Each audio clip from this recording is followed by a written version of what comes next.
in the back end, and he'll take advantage of those early in this game. Okay, so to recap, we're going with Caleb Williams to rush for at least 20 yards, Jalen Hurts to have 200 or more passing yards, and A.J. Brown to score a touchdown at any time. If you want to ride with us, we've made it a parlay for you on ESPN Bet Sportsbook. Just open the app and look for the First Take Cover 3 parlay on the homepage.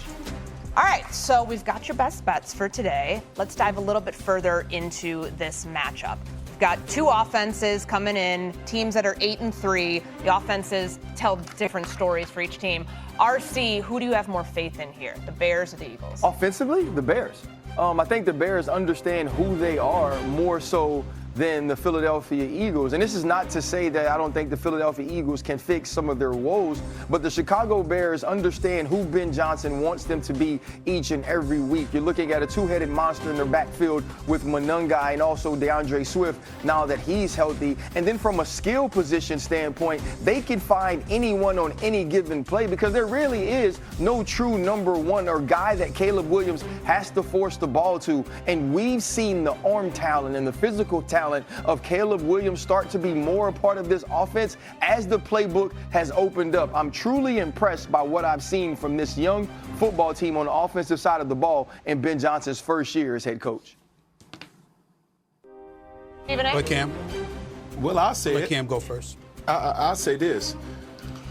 We have not seen the Chicago Bears play a team like the Philadelphia Eagles respectfully all year, especially not in the last 5 games. And then you've had one-score games with lesser talented, less physical, less, teams that have posed threats to you that we know the Philadelphia Eagles can really put you in submission and make you tap out. So if I'm being asked this question, I have extremely more faith in the Philadelphia Eagles, even given their woes, because I don't think a great Philadelphia team needs to beat a Chicago Bears team. A good Philadelphia team needs to beat them, but it needs to be great for the Chicago Bears performance to be had in order to even have a chance to come close to competing with a team like a Philadelphia Eagles. Let me say this to you. I'm going to go with the Bears as the answer to this question on several fronts. Number one, I'm incredibly impressed with Ben Johnson. Props to Kevin Warren, the boss of the Chicago Bears, who I know very, very well. He's a friend. He obviously hired the right man for the job in Ben Johnson, who I think is an outstanding coach.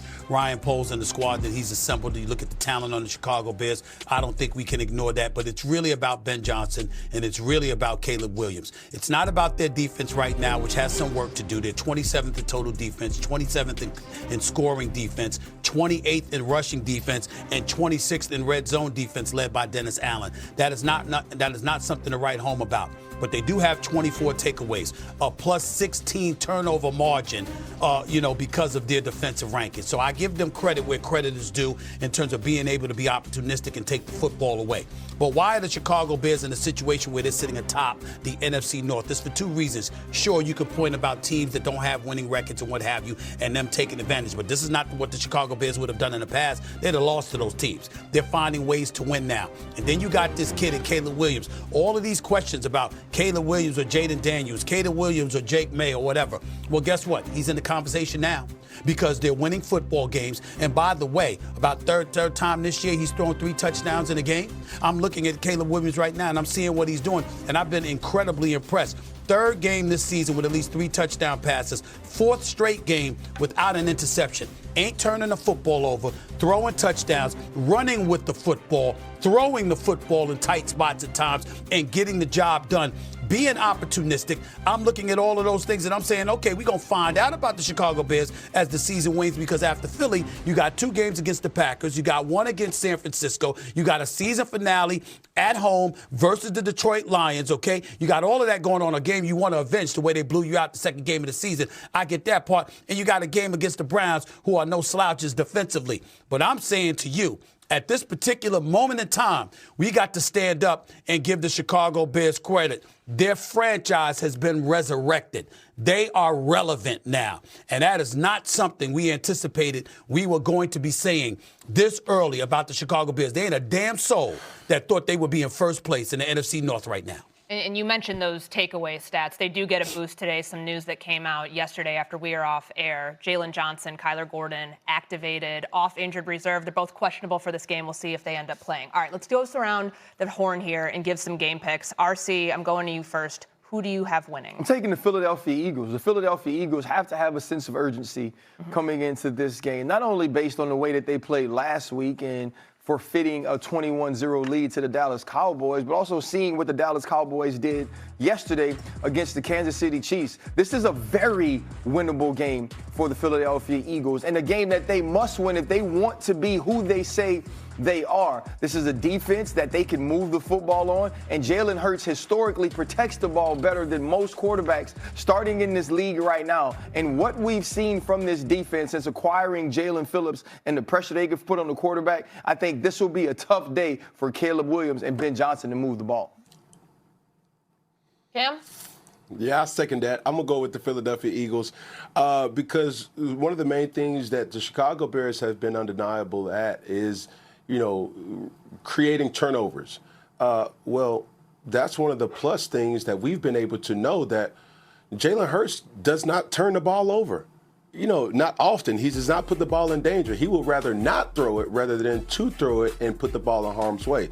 So I'm going even more so to say, like, they will show signs in this game, and it will put them back on track where they need to be heading into, December.